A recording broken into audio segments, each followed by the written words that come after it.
Il est dans le paysage de l'intelligence économique français un des pionniers, praticien et chercheur, docteur en sciences de l'information. Notre invité est aussi enseignant, professeur des universités à l'Institut d'administration de Poitiers. Il est animé par l'esprit commando. Passionné et passionnant, l'invité que nous recevons est une pépite. Pour nous éclairer dans les sentiers de la guerre économique, c'est avec grand plaisir que je reçois Nicolas Moinet. Nicolas Moinet, bonsoir. Bonsoir. Alors, bonsoir. J'ai volontairement saupoudré mon introduction en fait de références qui sont les vôtres, en fait, pour que nos auditeurs puissent les comprendre. En fait, ces références d'intelligence économique, de guerre économique, de pépites. On va essayer de balayer en fait successivement ces domaines pour donner une vue d'ensemble, en fait, entre guillemets panoramique de ce qu'est l'intelligence économique.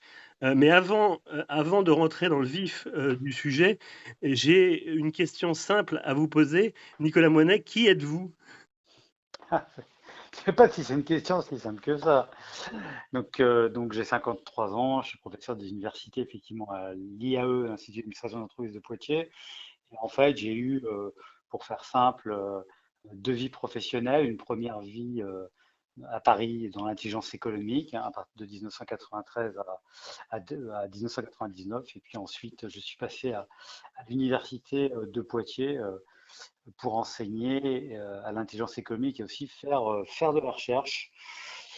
Voilà, donc je suis tombé dans la marmite de l'intelligence économique depuis 30 ans et j'en suis pas sorti parce que c'est un domaine tout à fait passionnant. Il y a un détail en fait à l'époque en fait qui vous a fait vous tourner vers cette matière, cette discipline. Vous savez, il n'y a pas de hasard, il n'y a que des rendez-vous, Mhm. comme disait le poète. Donc Mhm. oui, j'ai rencontré en fait un expert, un pionnier qui s'appelle Christian Arbulot, qui D'accord. aujourd'hui dirige l'école de guerre économique, et qui a fait une conférence, hein, donc c'était il y a 30 ans, la science économique, personne n'en parlait, ça n'existait pas, personne ne travaillait dans le domaine, je lui ai dit, bah, je veux faire un stage dans la nouvelle structure que vous créez, qui s'appelait Intelco. Il me dit, d'accord, ce ne sera pas payé, il n'y aura pas de boulot à la fin. J'ai dit, d'accord, et j'y suis resté.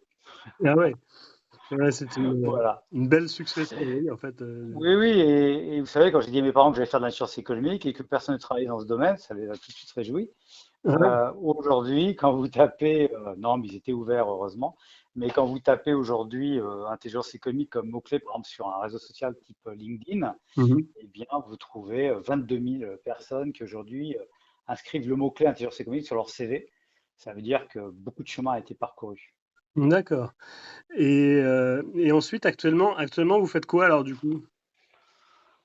Ah bah, actuellement, j'enseigne à des étudiants de master, je dirige des thèses et je fais plein de choses. Je suis aussi chercheur au Centre de recherche en gestion de l'Université de Poitiers, chercheur associé au CR 451, qui est un centre de recherche appliqué sur la guerre économique, ainsi qu'à l'IRSEM, Institut de recherche stratégique de l'école militaire. Je suis également référent pédagogique de l'IHEDN, l'Institut des hautes études de défense nationale, pour tout ce qui concerne les formations liées à l'intelligence économique. Voilà, je ne m'ennuie pas. Après, j'ai D'accord. une vie privée à côté, je vous rassure, hein. Ouais, ouais, j'imagine. En fait, c'est très intéressant, mais on va se concentrer sur l'intelligence économique, si vous voulez bien. Du coup, l'intelligence économique, comment est-ce que vous la définiriez en fait, Nicolas Moinet? Alors, c'est vrai que définir, c'est entouré d'un mur de mots, un terrain vague d'idées, comme disait Huxley. Donc, je ne vais pas vous la définir, je vais utiliser une métaphore. Donc, moi, j'utilise souvent des métaphores en fonction du contexte. Là, aujourd'hui, le contexte peut-être qu'on peut utiliser pour vos auditeurs, c'est le rugby, hein, parce qu'on est encore en pleine Coupe du Monde de rugby. Oui. Eh bien, l'objectif, c'est de marquer des essais, de les transformer. On pourrait appeler ça, si vous voulez, des parts de marché, par Mhm. exemple. Mhm. Euh, et évidemment d'en prendre le moins possible, c'est-à-dire de protéger le plus son camp, c'est-à-dire notamment de pas se faire capter ces technologies, de pas se faire acheter des entreprises. Et à partir de là, la science économique, eh bien, c'est le ballon de l'équipe de rugby, sauf que le ballon, il s'appelle pas ballon, il s'appelle information. Mhm. Donc il va falloir collectivement faire circuler l'information pour être offensif, marquer plus de points et évidemment être défensif, encaisser le moins de points possible. Et la Voilà guerre, simplement ce que c'est que l'intelligence économique. et la guerre économique, en fait, c'est finalement l'adversaire, en fait. C'est le contexte, voilà, D'accord. la guerre économique, c'est le contexte, parce que évidemment, l'intelligence économique, pour être un peu plus, pour sortir de la métaphore, c'est trois choses. C'est du renseignement ouvert, donc légal, c'est la sécurité économique, la protection du patrimoine immatériel, protéger vos informations, Mhm. votre savoir-faire, votre image, et c'est de l'influence. Et tout Mhm. ça, évidemment, ça se fait dans un contexte dit de guerre économique, c'est-à-dire d'environnement hostile. C'est pas simplement la gentille concurrence qui peut exister par ailleurs, hein.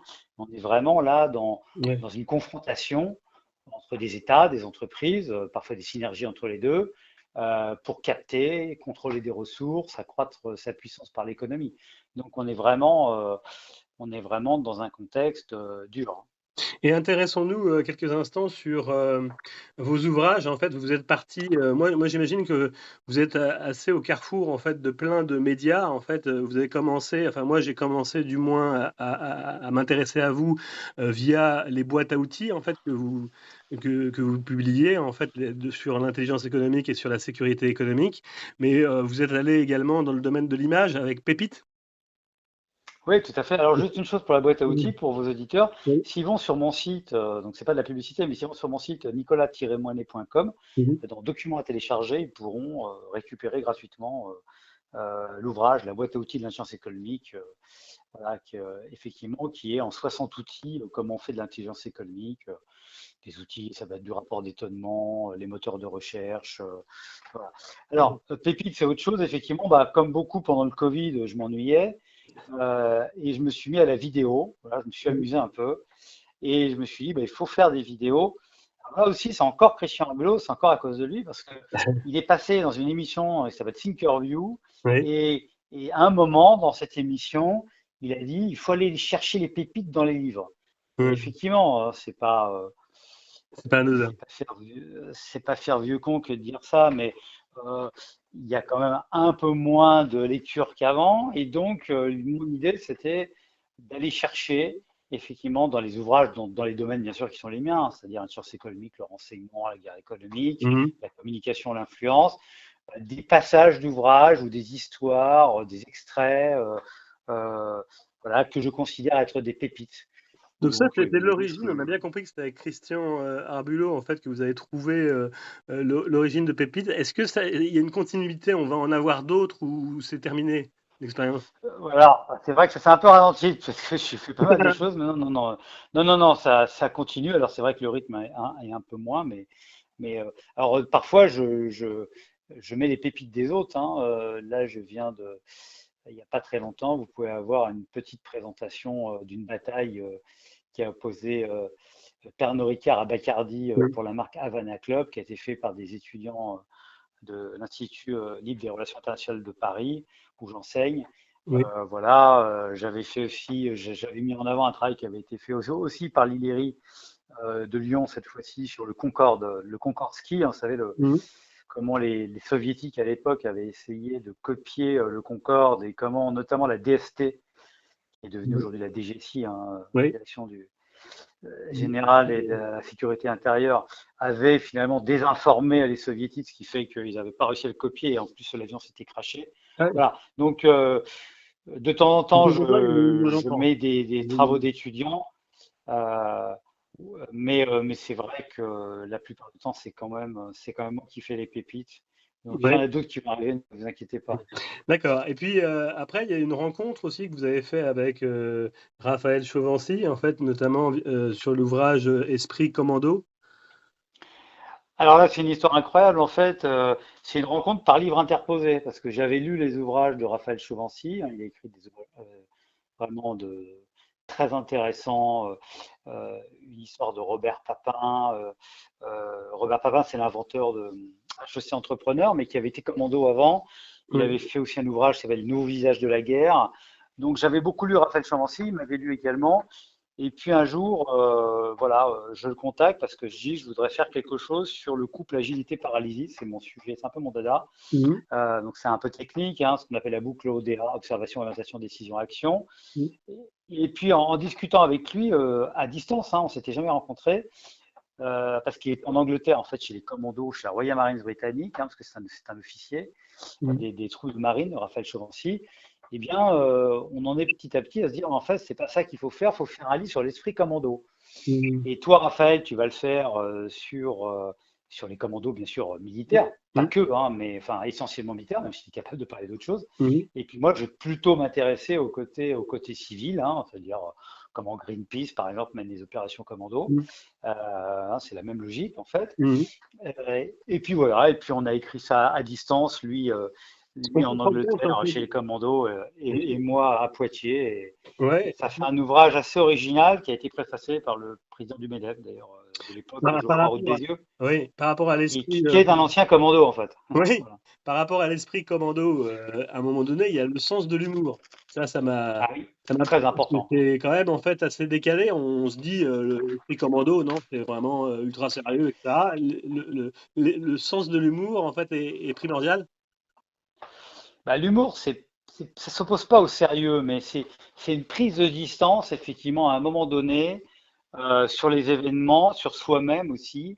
Et en fait, pour se remettre en question, il faut avoir de l'humour. Moi, les gens qui n'ont pas d'humour me font Mm. extrêmement peur. En général, je les fuis comme Mm. la peste, parce que, voilà, faut pas se prendre trop au sérieux. Ça veut pas dire qu'on fait pas les choses sérieusement. Donc, Oui. l'humour fait partie, effectivement, des 9 qualités qui sont demandées pour devenir un Royal Marines britannique. Alors, c'est vrai que les Britanniques ont de l'humour, hein. Je crois que c'est le roi Charles là qui a commencé son discours à Ouais. Versailles en disant, nous, Britanniques, nous avons de l'humour. Mhm. Voilà. Donc effectivement, Moi, j'avais toujours eu, c'est quelque chose d'important, l'humour. Moi, je j'avais toujours trouve. eu Alors, l'impression que les Anglais en fait avaient de l'humour quand ils nous faisaient arriver en train à Waterloo, en fait, à la gare de Waterloo. Mais j'ai voilà, moi, c'est vrai que je suis un fan de Churchill, donc Churchill faisait beaucoup d'humour. dit- Après, des fois, on leur a rendu, hein. oui. Euh, Mhm. vous savez, Mhm. je ne sais pas si vous connaissez cette histoire de Robert Surcouf qui se retrouve pris par les Anglais. Et donc les Anglais, alors là, il fallait comme oser faire de l'humour parce que vous êtes pris par les Anglais, hein. Mhm. Et donc les Anglais lui disent, bien sûr, vous savez, vous Français, vous vous battez pour l'argent et nous les Anglais nous battons pour l'honneur. Et Oui. Surcouf leur répond, mais c'est normal, on se bat pour ce qu'on n'a pas. Voilà. Oui. Là, il faut quand même oser le faire, hein, voilà. Non, mais je pense que enfin, les gens de haut niveau, les gens qui sont dans des environnements difficiles, sont souvent des gens qui ont de l'humour, en fait. Moi, la Voilà, pour façon avoir dont pas je vous ai mal perçu, côtoyé. après avoir étudié un petit peu qui vous étiez et ce que j'ai vu, je vous ai perçu à la fois en tant que praticien-chercheur, une sorte d'Indiana Jones en fait de Ah, c'est gentil. l'intelligence économique, de l'intelligence Ouais, économique. j'ai peur des araignées, hein, moi. Parce que c'est un petit peu comme ça que moi je vous perçois et peut-être que nos auditeurs en fait le percevront également.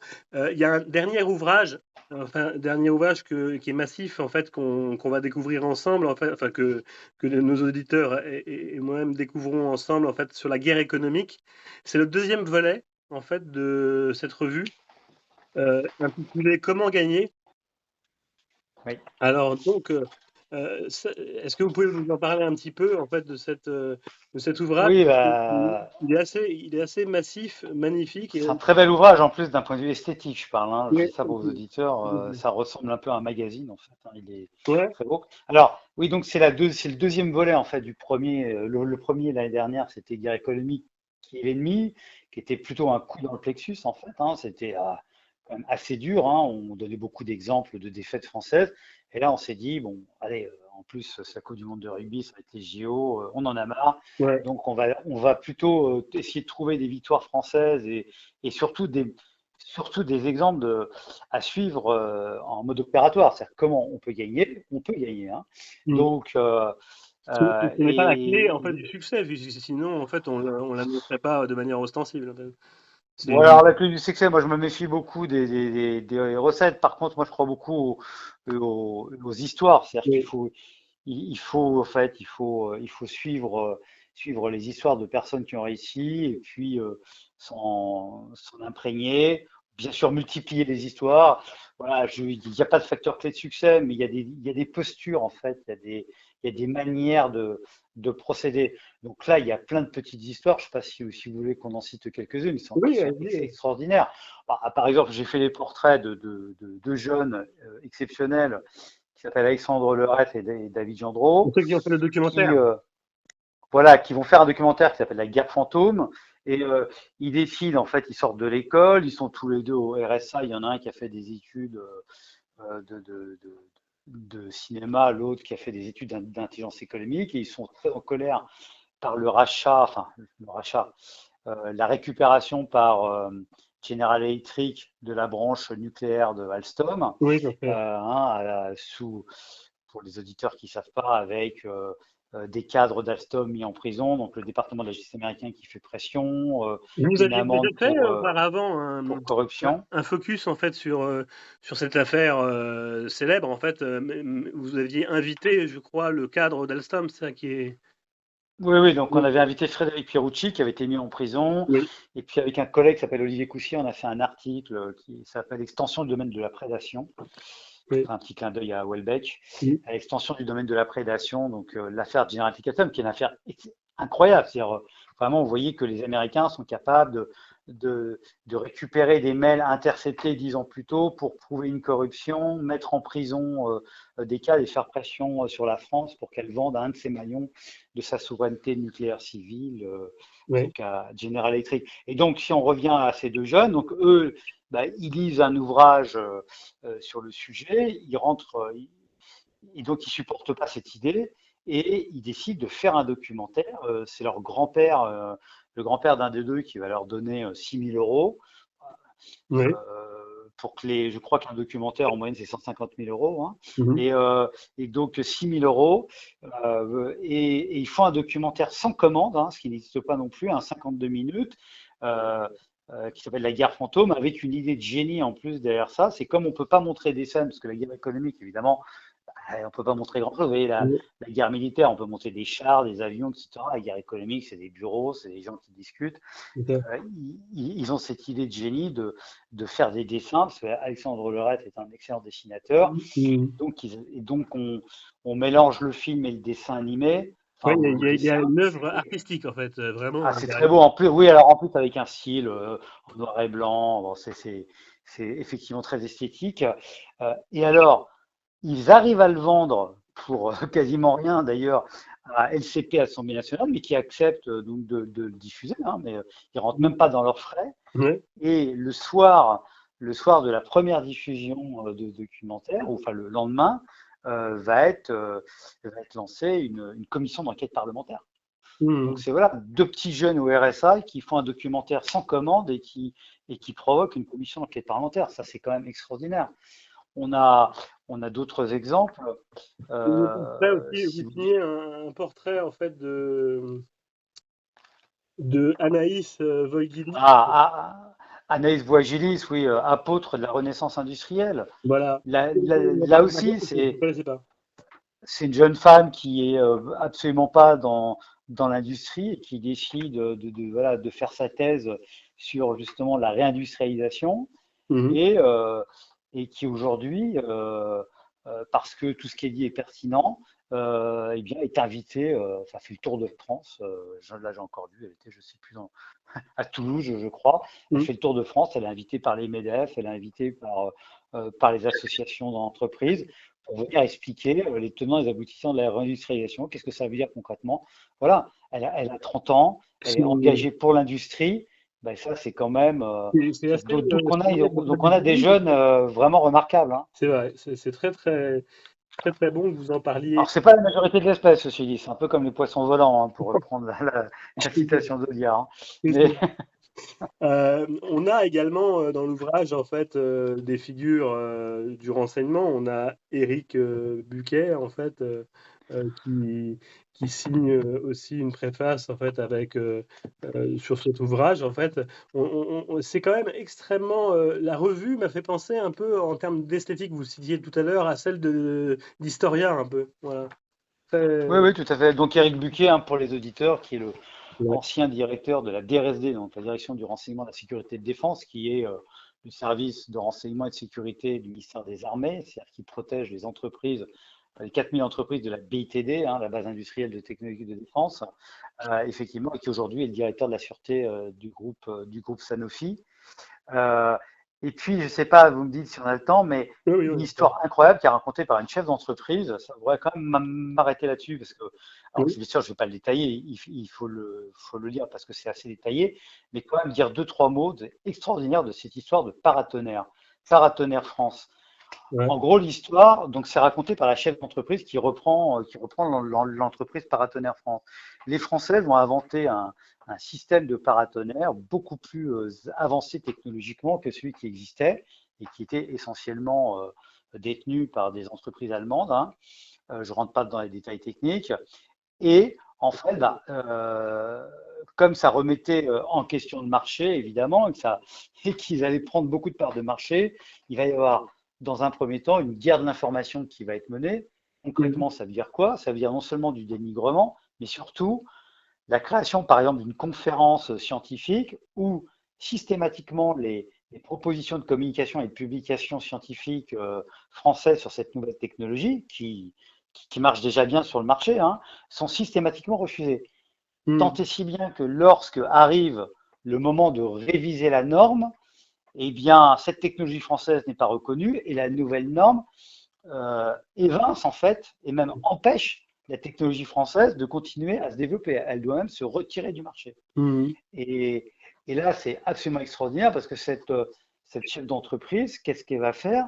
Eh bien, elle va mettre en œuvre une stratégie de contre-influence, elle va adhérer au syndicat des paratonnerres, elle va créer une équipe de R&D, elle va créer sa propre conférence scientifique, en fait, créer une plateforme de promotion aussi de la technologie française, hein, qui Ouais, s'appelle, formidable. pour nos auditeurs, le paratonnerre à dispositif d'amorçage.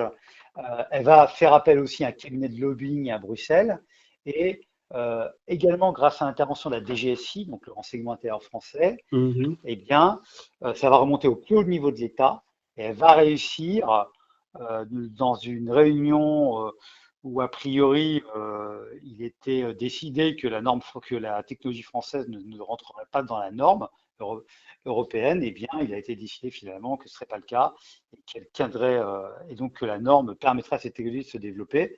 Et aujourd'hui, cette technologie française, elle est présente dans plus de 120 pays. Voilà.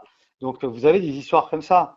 Il faut quand même se rendre compte que vous avez parfois en face de vous des adversaires Ouais. dont l'objectif, c'est pas d'être meilleur que vous, Non, c'est de, c'est- c'est de vous évincer du bien marché, c'est de sûr. vous faire sortir.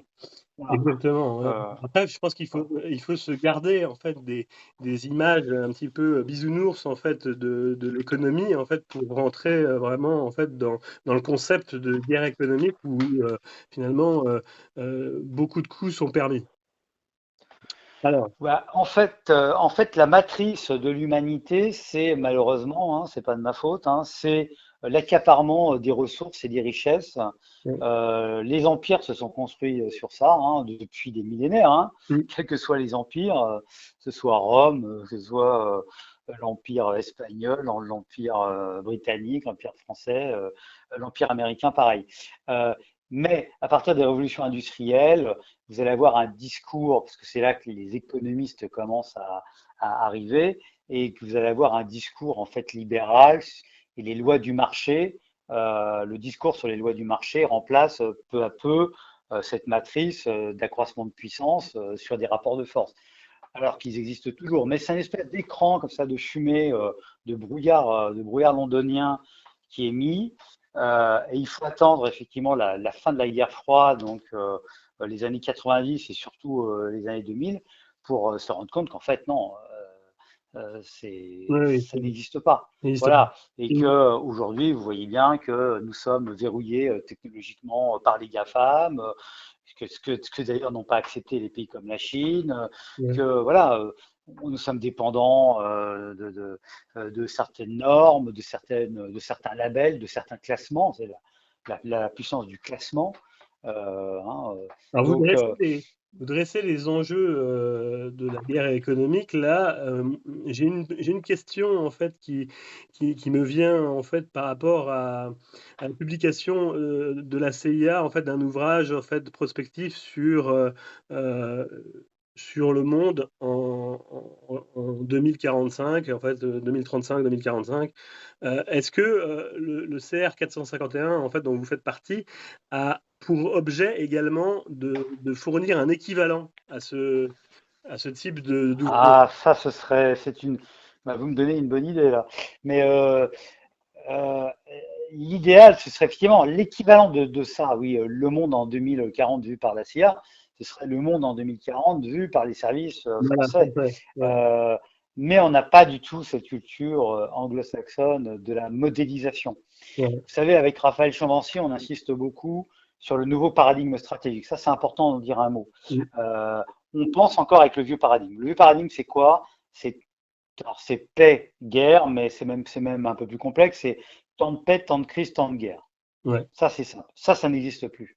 Ce qui existe aujourd'hui, c'est ce qui est d'ailleurs promu par le chef d'état-major des armées, mais ce n'est pas que dans le domaine militaire, c'est qu'en fait, on est dans un système permanent de compétition, contestation, affrontement. L'affrontement, pour faire simple, c'est la destruction de l'autre. Tout le monde comprend. C'est la guerre en Ukraine, etc. La contestation, c'est la dislocation de l'adversaire par des guerres indirectes, par des guerres secrètes, par exemple des cyberguerres. Hein, si on vous attaque vos systèmes nerveux, les systèmes d'information, vos Ouais. systèmes de contrôle de l'énergie. Donc on vous disloque. On peut aussi vous disloquer euh, en, en aidant certains courants au sein d'une société qui viennent, je dirais, comment dire, casser en fait l'unité de la société.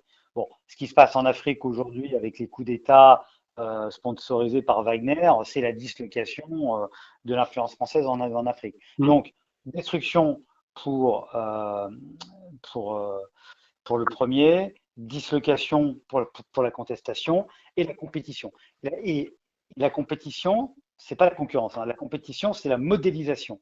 C'est-à-dire, on va faire en sorte de modeler. C'est ce que font très bien les Américains, Mm. notamment avec des ouvrages comme Comment sera le monde en 2040, Ouais. euh, la modélisation ou par leur soft power, par l'influence de la langue américaine, d'Hollywood, de Netflix, etc. Mm. C'est-à-dire que finalement, vous finissez par penser comme eux. Voilà, on vous modèle, hein, Ouais. shaping des Américains. Et ça, c'est pas du tout notre culture en fait. Mm. Mais il va falloir s'y mettre parce que le 21e siècle, c'est ça. Euh, oui, alors donc Nicolas Moinet, en fait, le mot de la fin est à vous. Allez-y. Écoutez, qu'est-ce qu'on peut retenir en fait de l'intelligence économique? C'est qu'il faut jouer collectif, il faut chasser en meute. Ça, c'est un premier point. Et dans les points très positifs, eh bien, il vient d'être déposé il y a quelques jours en fait une proposition de loi de la part de 4 sénateurs de partis différents, donc transpartisans, hein, des communistes aux républicains en passant par Renaissance et par le Parti socialiste, d'une proposition de loi pour avoir une politique d'intelligence économique plus dynamique qu'elle n'est actuellement.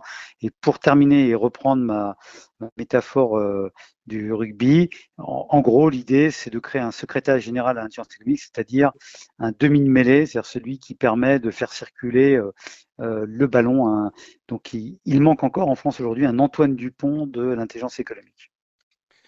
Eh bien, en fait, merci Nicolas Moinet, en fait, d'avoir été notre invité ce soir. Quant à moi, en fait, je rends l'antenne et vous souhaite une bonne soirée et vous dis à très bientôt sur un autre univers, en fait, des volets de la sécurité. Merci, merci Nicolas. Merci, au revoir. Au revoir.